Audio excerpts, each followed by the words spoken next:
Good day, ladies and gentlemen, and welcome to the GE Aerospace First Quarter 2025 Earnings Conference Call. At this time, all participants are in a listen-only mode.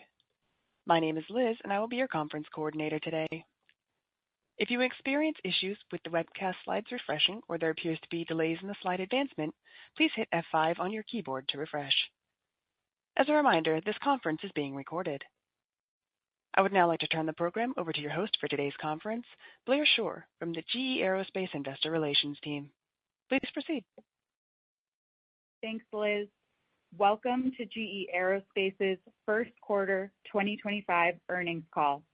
I'm joined by Chairman and CEO Larry Culp and CFO Rahul Ghai. Many of the statements we're making are forward-looking and based on our best view of the world and our businesses as we see them today. As described in our SEC filings and website, those elements may change as the world changes. Additionally, Larry and Rahul, consistent with prior quarters, will speak to total company and corporate financial results and guidance today on a non-GAAP basis. Larry, over to you. Blair, thanks, and good morning, everyone. While a lot has happened since January, we at GE Aerospace remain focused on our purpose. Our team works daily to invent the future of flight, lift people up, and bring them home safely. Those last four words ring true to us, given right now there are nearly 1 million people in the sky with our technology under wing. This is an incredible responsibility and one that we take very seriously. With safety at our core, we're advancing our vision to be the company that defines flight for today, tomorrow, and the future. Today, we're focused on service and readiness, keeping our customers' fleets flying. For tomorrow, we're delivering the ramp and executing our $170 billion-plus backlog. And for the future, we're advancing the technology that will define the future of flight across both commercial and defense, with approximately $3 billion in annual R&D spending. Flight Deck, our proprietary lean operating model, is how we translate that strategy into results. Launched a year ago, we're activating Flight Deck to deliver for our customers and create long-term value for our shareholders. Turning to the first quarter, GE Aerospace delivered a strong start to the year. Orders were up 12% and revenue grew 11%, with double-digit growth in both services and equipment. Profit was up $2.1 billion, up 38%, with contributions from both segments, leading to margins of 23.8%. Overall, we delivered $1.49 of EPS, up 60% year over year, and free cash flow was $1.4 billion. In commercial engines and services, or CES, we're servicing and growing the industry's most extensive commercial installed base. Services strength continued, with orders up 31% and revenue up 17%, driving total operating profit growth of 35% year over year. In defense and propulsion technologies, or DPT, we're improving the delivery of our leading defense programs while developing mission-critical technology. The first quarter was solid, with defense units growing 5% and profit increasing 16%. My thanks go out to all of our 53,000 employees around the world for delivering, once again, for our customers. Moving to slide 5. GE Aerospace supports efforts to revitalize domestic manufacturing, and it's why we're investing $1 billion in U.S. manufacturing this year and hiring over 5,000 U.S. workers. At the same time, we support promoting free and fair trade that ensures the continued strength of the U.S. aerospace industry.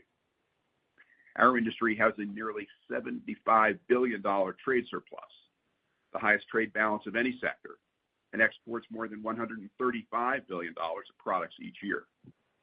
This is possible because the global aviation sector has long operated without tariffs on civil aircraft, engines, and avionics.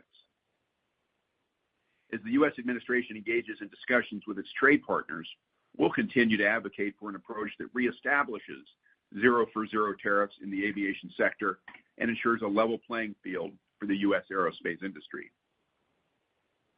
In the meantime, heightened tariffs will result in additional costs for us and our supply chain.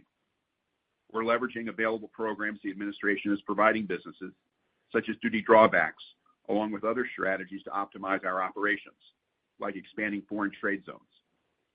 With those actions, we expect to reduce the tariff costs to roughly $500 million. We're taking additional actions to offset this remaining impact. This includes controlling costs while maintaining investments in key priorities and pricing actions. Departures remained favorable in the quarter, up 4% in line with our expectations. Given strong orders growth over the last several quarters, our commercial services backlog has grown out to over $140 billion. We've had a lag in converting those orders to revenue given the broader supply chain dynamics. Our spare parts delinquency continues to increase, unfortunately, up over two times year over year. And our internal shop visit slots are full, with a healthy pipeline of engines which have been removed but not yet inducted into our shops. So far, second quarter departures are shaping up more or less in line with the first quarter. We're taking a more cautious approach and embedding a slower second half in our estimate, resulting in departures up low single digits for the full year. This includes a reduction in North American departures, which make up about 25% of the total. So to step back, while the broader environment is certainly uncertain, we are watching demand closely, and we're operating from a position of strength. The actions we're taking, combined with our robust backlog, position us well to maintain our full-year guidance. Shifting to slide 6. We're focused on meeting the aftermarket and OE ramp to deliver for our customers. Demand continues to outpace supply, and we're utilizing flight deck to tackle supply chain constraints head-on. In the first quarter, material input at our priority supplier sites was up 8% sequentially, which supported CES services revenue up 17% year over year. While defense units were a bright spot, up 5%, total engine units were down 6%, with LEAP down 13%. This was lighter than we expected from the slower start to material inputs in January and the lead times to complete new engines. We drove significant improvement in material input in February and March, giving us confidence that we will accelerate output in the second quarter. In partnership with our suppliers, we're leveraging flight deck to deliver. Our priority suppliers continue to improve shipments against their committed targets, which increased both year over year and sequentially. In the first quarter, they delivered, shipping more than 95% of their committed volumes. Our new technology and operations organization has hit the ground running. In March, we hosted a supplier symposium to share our near and longer-term growth outlook across both services and OE. This helps our suppliers with required transparency and stability they need to make critical investments to support the ramp, and a forum for discussing key challenges in doing so. Importantly, we know these joint efforts with our suppliers work. Last quarter, we shared that a joint Kaizen with one of those priority suppliers achieved a 50% increase in output in just 1 week. Now, at the end of the first quarter, the same team has delivered a 3x increase quarter over quarter. Additionally, LEAP remains an important growth area, with the fleet expected to more than double by the end of the decade. We're continuing to expand capacity to support aftermarket demand. LEAP external shop visits grew over 60% in the first quarter, demonstrating the rapid growth in the third-party network. Also, all engine shipments to Airbus now incorporate the durability kit, including the upgraded HPT blade, which was approved back in December, and enables the LEAP 1A to achieve CFM56 levels of time on wing. We're also shipping those same blades to MRO shops to support upgrades of the existing fleet. The upgraded HPT blades incorporate a simpler design, requiring less capacity, improving process yields, and ultimately supporting higher output. Critical additional benefits that will support achieving the 15 to 20% growth in LEAP deliveries we expect in 2025. We're already seeing improvement in our overall output through April and remain confident we'll accelerate in 2025 and longer term. Turning to slide 7. In the first quarter, we saw continued demand for both our services and products. At CES, we secured multiple agreements for our customers' growing fleets. We secured engine commitments from ANA for both our narrow-body and wide-body platforms. They selected LEAP and GE NX engines to power 13 A321neos, up to 22 737 MAXes, and 18 787-9 aircraft as part of their fleet upgrade. Additionally, we received a commitment from Malaysia Aviation Group for 60 CFM LEAP engines, plus additional spares to power 30 Boeing 737 MAX aircraft. And in the wide-body segment, Korean Air announced an agreement for up to 30 Boeing 787-10s and 20 777-9s with our GE NX and GE 9X engines under wing. In DPT, defense budgets are increasing globally, and customers are selecting our leading programs. We received a contract from the U.S. Air Force valued up to $5 billion that supports foreign military sales for the F-110 engines, which power the F-15 and the F-16 aircraft operated by allies around the world. At the same time, we're strengthening our leadership position with continued investments. Starting with the RISE program, we recently completed a second endurance test campaign on the high-pressure turbine blades, earlier in the development process than ever before. This demonstrated improved durability and fuel efficiency, key customer priorities for the future of flight. We also completed the initial ground runs for the T901 engine on a U.S. Army Black Hawk helicopter, a major milestone toward delivering a more powerful mission-ready aircraft and one that puts us on a path to a flight test.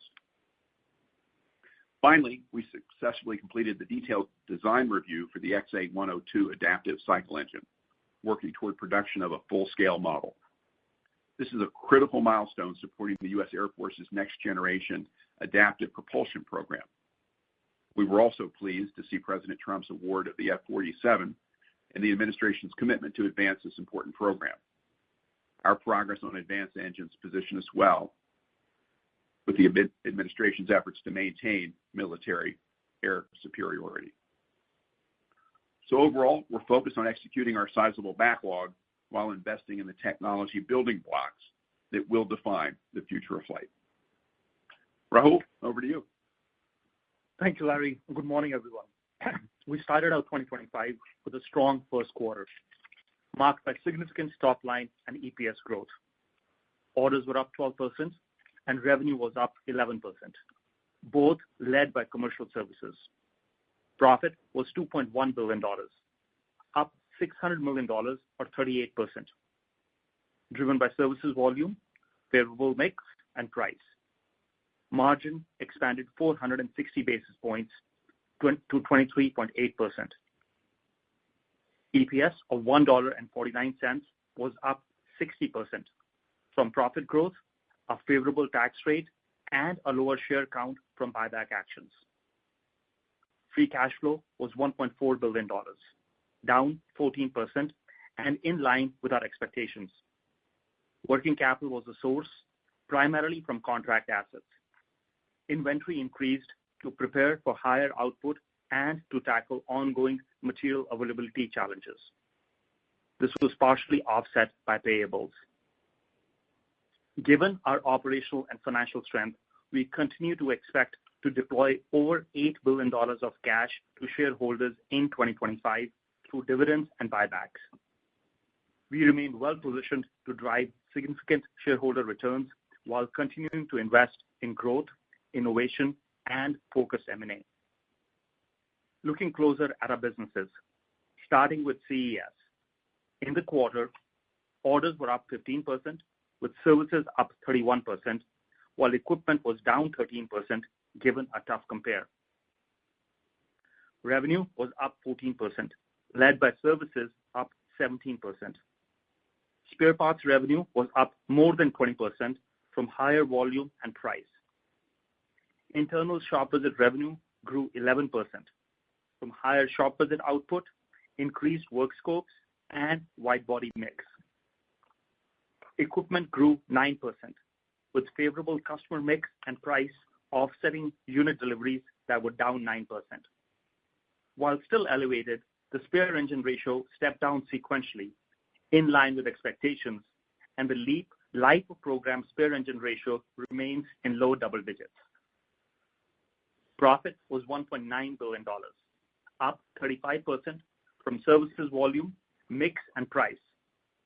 This more than offset inflation, increased R&D, and a year-over-year change in estimated profitability on long-term service agreements of approximately $100 million, primarily from the estimated impacts of tariffs. CES margins expanded 420 basis points to 27.5%. Overall, a very strong start for CES, largely driven by services. Moving to DPT, orders were flat year-over-year, with services up 14%, while equipment was down, given the significant growth in first quarter of last year. Defense demand remains robust, with a book-to-bill of 1.4x. Revenue grew 1%. Defense and systems revenue was flat. Defense unit growth of 5% and price were offset by lower services revenue. Propulsion and additive technologies grew 1%. Services volume and price offset lower internal shipments from a planned lower start in equipment sales. Profit was up 16%, driven by customer mix, productivity, and price. This was partially offset by self-funding of next-generation investments and inflation. Margins improved 160 basis points to 12.7%. Stepping back, DPT delivered a better-than-expected first quarter. Shifting to corporate, cost, including eliminations, was about $70 million. This was down over 40%, or approximately $55 million, mostly driven by expenses down roughly $40 million. Now, moving to our guidance on slide 11. First quarter exceeded expectations, given stronger spare part sales and services mix, which should continue. We have a robust backlog supporting our growth for several years, and we're taking actions to offset the impact from tariffs and to help us in navigating the uncertainty in the environment. Operationally, we are performing better than we expected on the January earnings call. But given the macroeconomic backdrop, we are holding our guidance across the board.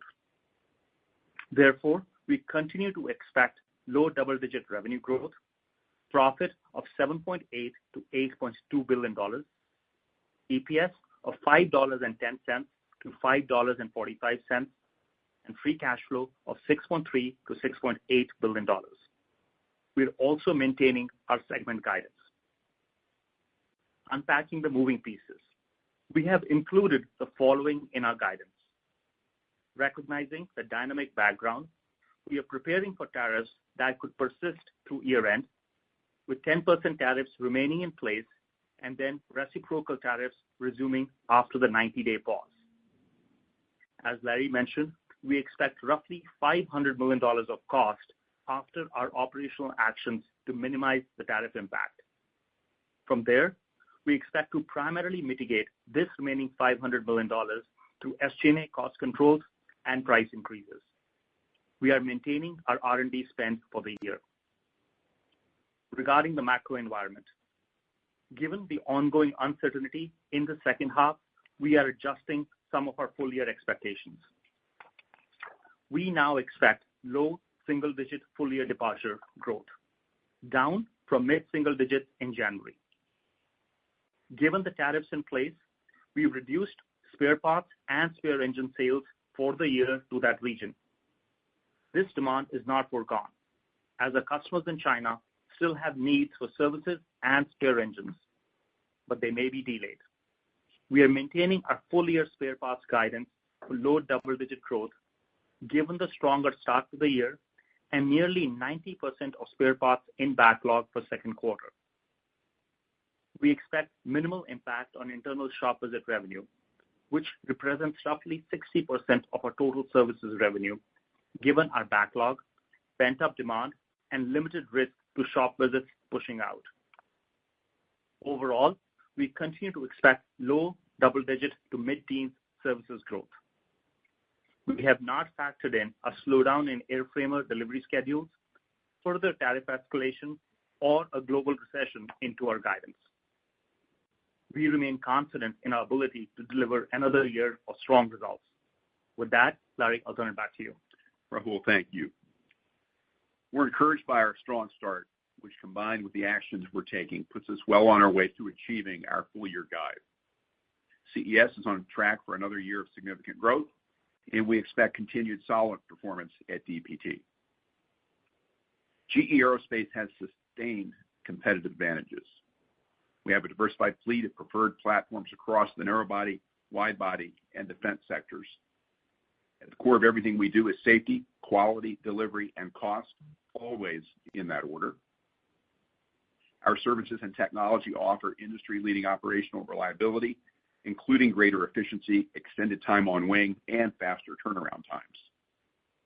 We serve the industry's largest fleet of 70,000 engines with unrivaled customer service and flight support. This keeps us close to our customers through decades-long life cycles, building meaningful relationships and making us the partner of choice. Our talented engineering teams continue to develop breakthrough innovation to support our existing fleet and advance next-generation technologies. And Flight Deck supports us in delivering results and lasting value for our customers and shareholders. These differentiators, combined with our growing backlog, will not only help us manage the near term, but enable us to deliver long-term value. With that, Blair, let's go to questions. Before we open the line, I'd ask everyone in the queue to consider your fellow panelists and ask one question so we can get to as many people as possible. Liz, can you please open the line? Ladies and gentlemen, if you wish to ask a question, please press star 11 on your telephone. If you wish to withdraw your question or your question has already been answered, please press star 11 again. Our first question comes from Doug Harned with Bernstein. Thank you. Good morning. Good morning, Doug. Larry, you talked about tariffs at the outset, and tariffs in aviation really aren't good for anybody. And you said that you're advocating a return to that zero tariff approach. But I wonder if you can comment some on the interactions that you've had, or perhaps others in the industry have had with the administration in order to advocate for that point of view for aviation. And perhaps you can say, are there any thoughts you have about how this might play out over time, scenarios that may be possible given the uncertainty right now? Well, Doug, I think it's easier to speak to the first part of that than the second part. We have spoken to a number of people, senior people within the administration, including the president. We have been, I think, full-throated in our support of the administration's efforts to support American competitiveness and revitalize American manufacturing. We're well aligned in that regard. But it's easy to overlook the $75 billion trade surplus the sector enjoys, largely on the back of this tariff-free regime that we've had since 1979. So all we have suggested as the administration works through a myriad of issues is that they consider the position of strength that the country enjoys as a result of this tariff-free regime, and to consider reestablishing the same. There are a whole host of potential scenarios here, Doug, that we could take on operationally. I won't take your time to go through them. There is uncertainty. None of us, I think, know for sure how this plays out. But as Rahul walked through a moment ago, I think what we've basically assumed here is that what we're dealing with is what we'll see through the rest of the year. We've knocked down a good bit of the gross effects through the actions like duty drawbacks and foreign trade zones, but we're still staring at the better part of $500 million of headwind in 2025. And in turn, that's where the cost control actions and the price actions that we've touched on here give us additional offset opportunities. But as we work those operationally, rest assured, we will continue to advocate in the best ways possible on behalf of the industry. Our next question comes from Sheila Kahyaoglu with Jefferies. Good morning, Larry and Rahul, and thank you. Maybe just sticking on the tariffs topic, if that's okay. Very good start to both CES and DPT. Total profit beat of $250 million, even baking in $100 million of impact from tariffs in Q1, and you talked about a $500 million net impact. How do we think about the margin cadence in Q2 and the second half as we think about those tariffs coming in? Right. No, Sheila. So let me start, and Larry can jump in here. Listen, we've had a good start here. First quarter came in better than what we expected. And as we think about the year, and we mentioned this in January, we did expect a strong start to the year. We were aiming for a more linear year than we had last year. And given the OE ramp was a little bit back-end loaded, we have 9X shipments in the back half of the year, and then lower spare engine ratio, and including step-up in corporate expenses. So we had expected that we will have a stronger first half, and we've seen that in the first quarter. And as we think about the second quarter, to get to your question, we do expect that momentum to continue into the second quarter. And what we're thinking for second quarter right now, given where we are in April, is that the GE Aerospace revenue growth to be better than what we delivered in first quarter, and the profit dollars for the second quarter to be flat to sequentially up from first quarter, and decently up on a year-over-year basis. And this will be primarily driven by services, and we expect similar revenue growth in services as we did in the first quarter. As I said on the call, more than 90% of the spare parts are in the backlog, which is a similar position that we were in January for first quarter. But this spare parts growth in the second quarter will be partially offset by a higher OE growth. Now, as we think about the second half of the year, a lot more uncertainty given the volatility around the macro trends that we've spoken to. But we've embedded a certain amount of conservatism in our guide around departures that we spoke about, and issues arising from the tariffs in China. So given that, we've reduced our expectations for spare engines and spare parts deliveries to China. Now, some of them will get diverted to other customers, but will probably still be an impact. And we've also factored in the potential slowdown in departures in North America. But overall, we are holding the low double-digit spare parts growth for the year, just given the start that we've had. So if you put all that together, we should still see year-over-year profit growth in the second half. Should still be a very, very good year for us. And overall, as we sit here today, Sheila, we feel better about the year, even with the tariffs, even with the macroeconomic uncertainty than we did back in January. And knowing that where we are in the world right now, we'll be back together in June at the Paris Air Show, and we'll give you an update there. Our next question comes from David Strauss with Barclays. Thanks. Good morning, everyone. Morning. Good morning, David. So just wanted to dig in a little bit on that second half of the year assumption on departures. It looks like you're assuming basically no departure growth in the second half of the year. Is that right? And what is specifically in a flat departure scenario are you assuming for spares? And a follow-up there on shop visits. I know you talk about you've got a lot of backlog on shop visits, but how long would you think that departures can stay relatively flattish before you start to see an impact in terms of shop visits just from retirements picking up and so on? Thanks. Well, David, you touched on a number of the variables there. Again, the mid-single-digit outlook for departures that we saw, we talked about back in January, held up quite well in the first, and it looks like, just looking at this morning's data, that continues to be the case.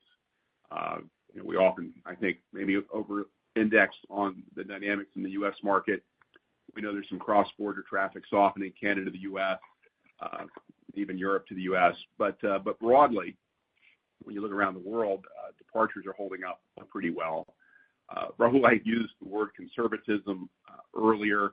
I think we're just taking a conservative view with respect to the second half. U.S. departures could soften. We may see some adjustments. elsewhere. We'll leave the detailed planning to the airlines. But again, I think we know that it will take some time for that to impact us.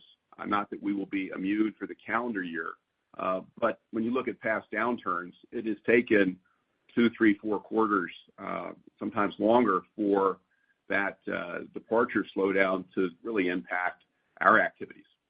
And I think that's why we've highlighted the strength of the spare parts order book that we have in hand. Again, 90% of the second quarter already in place.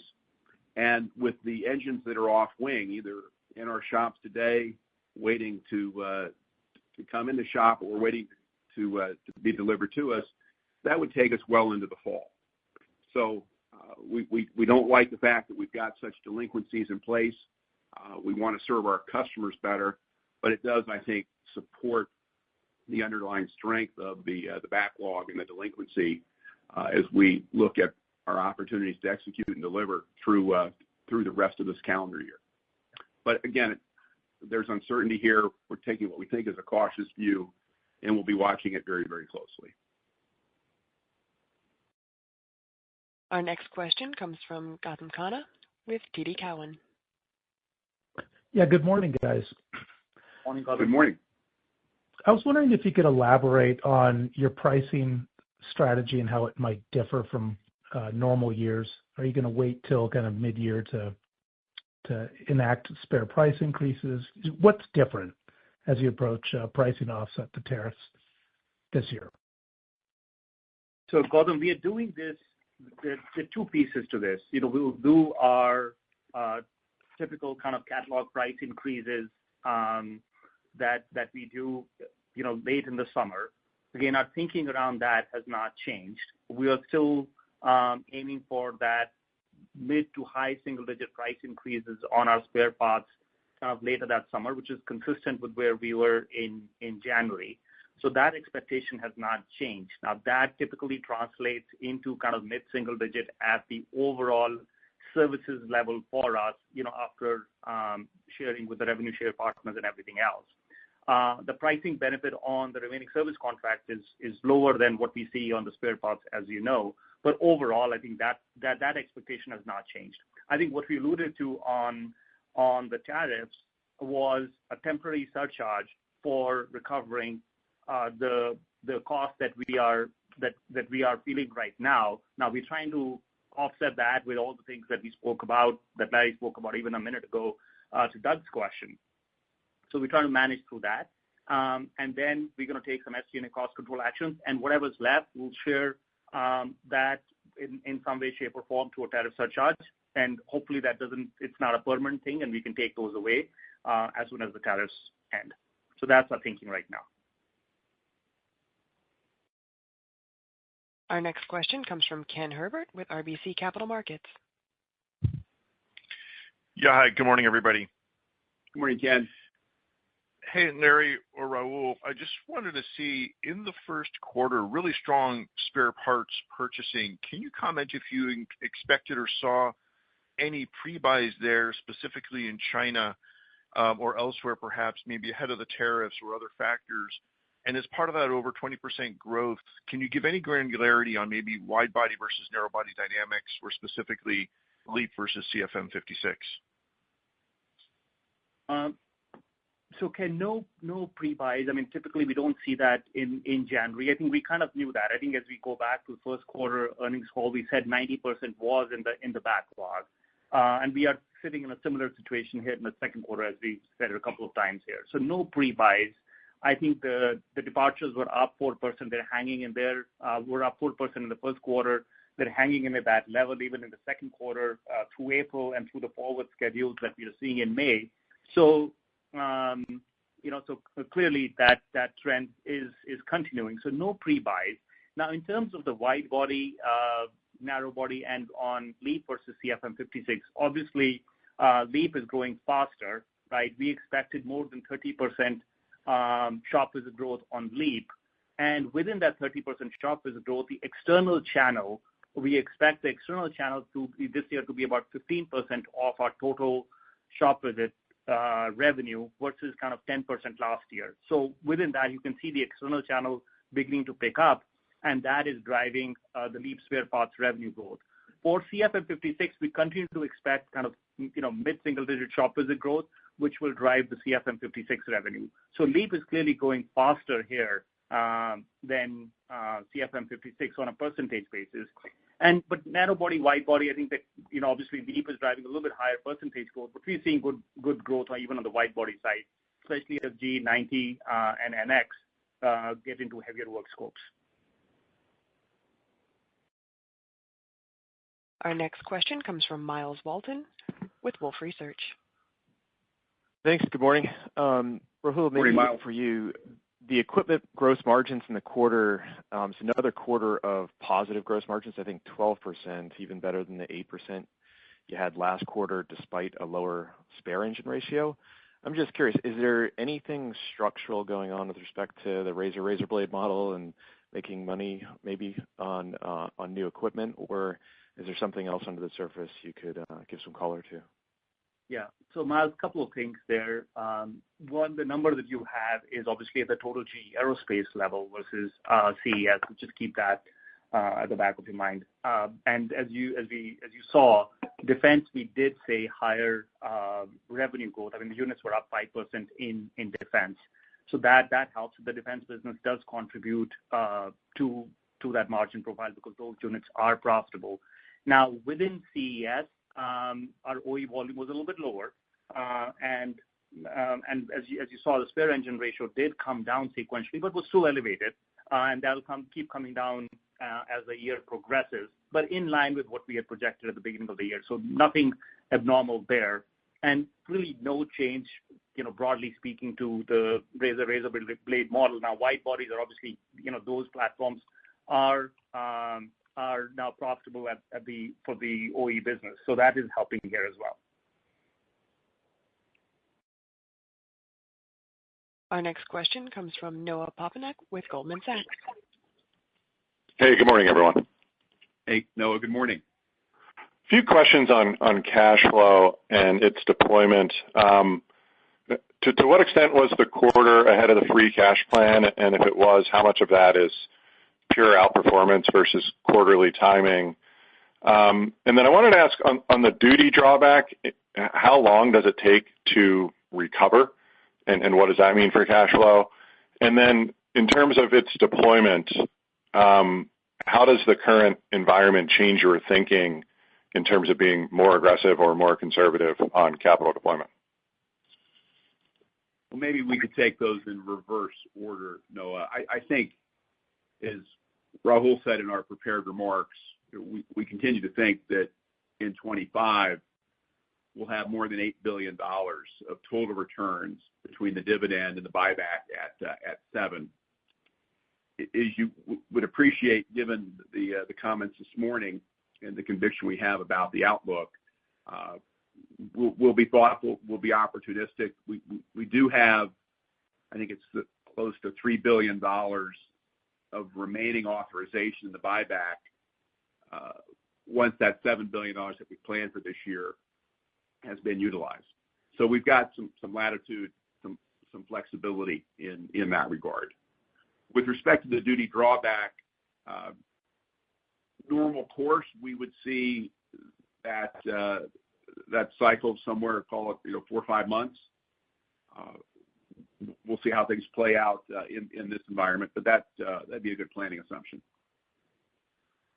And Noah, for the on the first quarter cash, we basically came in line. I think we'd expected kind of at the levels we are at. Working cap was a positive in the quarter.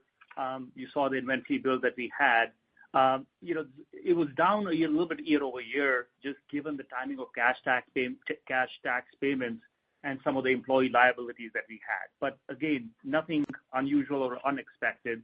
And as we sit here for the second quarter, we do expect to have a strong second quarter on cash. It should be sequentially up from first quarter, and we expect more than 100% conversion for the second quarter. Our next question comes from Scott Deuschle with Deutsche Bank. Hey, good morning. Good morning, Scott. Rahul, in your last Investor Day deck, you had this chart that showed price increases on both LEAP OE and LTSA contracts, and I think it compared pricing from prior to 2018 to pricing in 2022 and 2023, and the step up was something to the tune of 100%, I think. I guess, can you characterize how much of that 100% increase in price you've seen at this point in the income statement versus how much is still just sitting in the backlog and remaining to be seen? Thank you. No, Scott, you're right.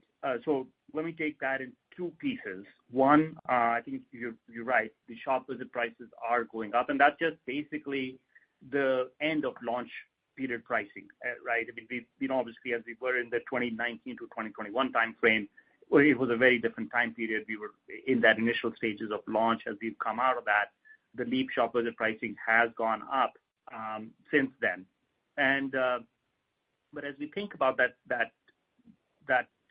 price increase that we put in place, that takes a few years for it to show up in a PRL, as you mentioned, just given the timing of contracts and obviously with the delays in aircraft deliveries, that cycle is a little bit elongated. So while we are implementing price increases for the shop visits and the portfolio accretion is at the higher price, that has not really showed up in our P&L just yet. So that will take another couple of years before it starts showing up. And those contracts that we have signed recently, they go into effect. Our next question comes from Seth Seifman with J.P. Morgan. Hey, thanks very much. Good morning. Good morning, Seth. Morning. Wanted to follow a question on the drawbacks. I guess how do you think about those working through the supply chain? Do suppliers take care of all of that themselves? Does any of it go through you? Do you anticipate, given that some of them might not be as well capitalized, some need to support them, or perhaps on the flip side, given the amount of inventory that you have, that there is maybe an opportunity to draw a little bit less right now, and basically how you're thinking about managing the supply chain in light of the tariffs. Well, Seth, I would say big picture, there's a tremendous amount of work going on with the new tech and ops organization to strengthen our overall working relationship with the supply base, large and small. I appreciate your comment about our current inventory levels. I don't think we're looking to make an adjustment here given some of the uncertainty, because we know with the backlog that we are challenged to deliver both OE and aftermarket for the rest of this decade. We're going to need that inventory, and we want to strengthen the supply base, and we're going to be looking to find ways in which we can do that amid this uncertainty. Clearly, for the suppliers with whom we've got firm fixed contracts, that additional burden will be borne by them. We'll work through, where appropriate, right, adjustments in our overall arrangements with them. Clearly, we've got some bigger suppliers. We've got our partnership with Safran as well, where it's a different dynamic. So there are a lot of moving pieces here, and that's probably why we wanted to take the step that we did this morning to include a good bit of that, as best we know it today, into the forward guide, right? Again, to Doug's earlier question, we'll be advocating for a position which we believe to be very much aligned with the President's America First trade agenda.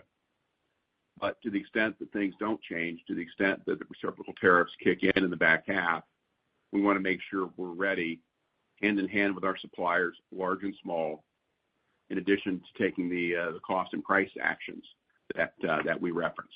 But it's a fluid situation.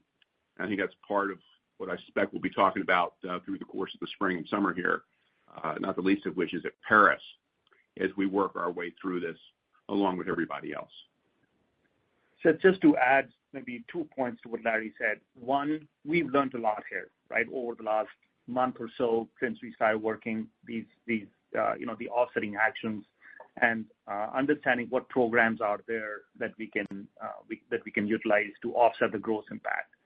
we are sharing that with our supply base and helping them understand what we know today, right? And I'm sure we'll learn from them as well as we compare notes. So that's one. And the second, to your point about the duty drawbacks, I think they can claim the duty drawbacks for everything that we export. But obviously, we will provide them the documentation and the support they need to avail of that program.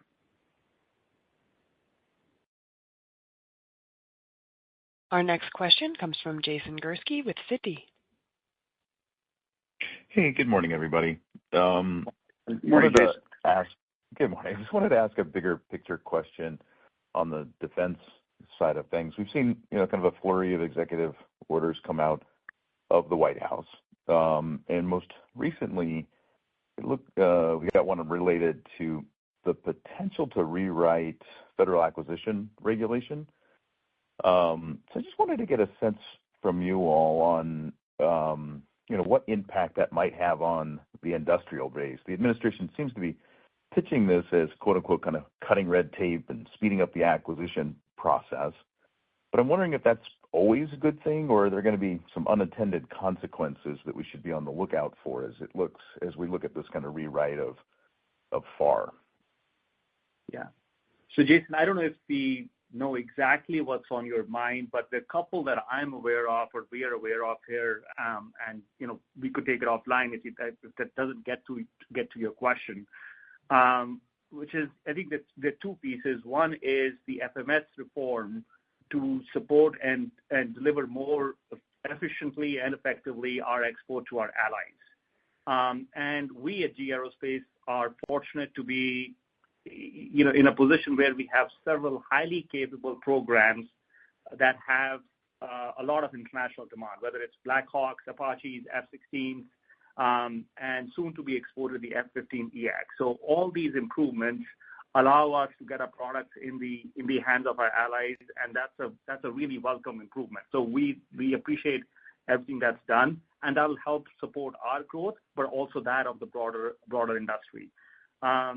And then if the other improvements in requirements and acquisition processes to define the requirements, so that elimination of any bureaucratic issues there also supports us.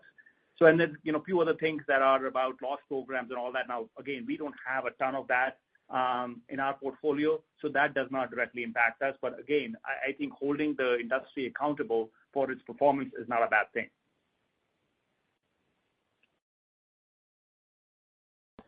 Our next question comes from Ron Epstein with Bank of America.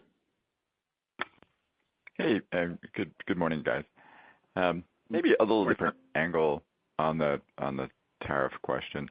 How are you all thinking about rare earths and some of the rare metals that you need either directly in what you do or what your suppliers need, given some of the changing rules in China? I mean, do you have it inventoried, or do you have alternative ways to source it? How are you thinking about that? As you would imagine, we've been thinking about that a lot, as I'm sure everybody else in the space has.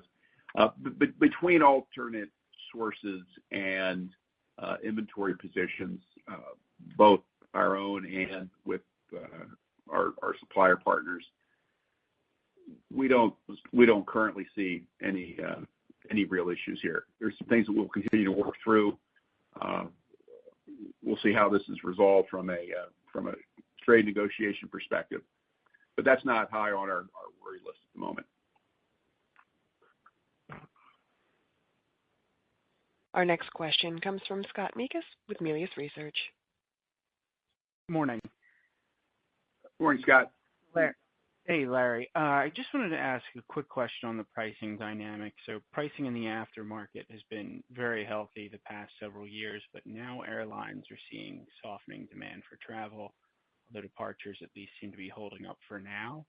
So I'm just wondering, how are you thinking about balancing the price increases to offset tariffs and inflation while avoiding demand destruction so engines aren't seeing premature retirements? God, there's clearly a balancing act here. I think what we've always tried to do is really adhere to a handful of principles with respect to making sure we share in the value that we create, are compensated for the risks that we take on, and obviously deliver adequate returns on the investments, the long-term, long-cycle investments that we make. I think Rahul talked about how we're going about some of the longer-term actions, both around some of the new programs like LEAP, how we're approaching the CLP, the spare parts pricing later this year, and the surcharges, the hopefully temporary surcharges vis-a-vis the tariffs. So all of that's in play, and again, we need to balance that out in the right way, given the competing priorities here. But I think we're optimistic that we can do that smartly, fairly, constructively with our customers around the world, and do so in a way that doesn't, as you say, disrupt demand. Liz, I think we will wrap it up there. Larry, any final comments? Blair, thank you. Just to close, our customers and the flying public are counting on us. We know that, and we're confident in our ability to deliver. The GE Aerospace team is up to that challenge. We continue to increase our deliveries of services and products, keeping safety and quality top of mind while developing the technologies for the future. We appreciate your time today and your interest in GE Aerospace. Thank you, ladies and gentlemen. This concludes today's conference. Thank you for participating. You may now disconnect.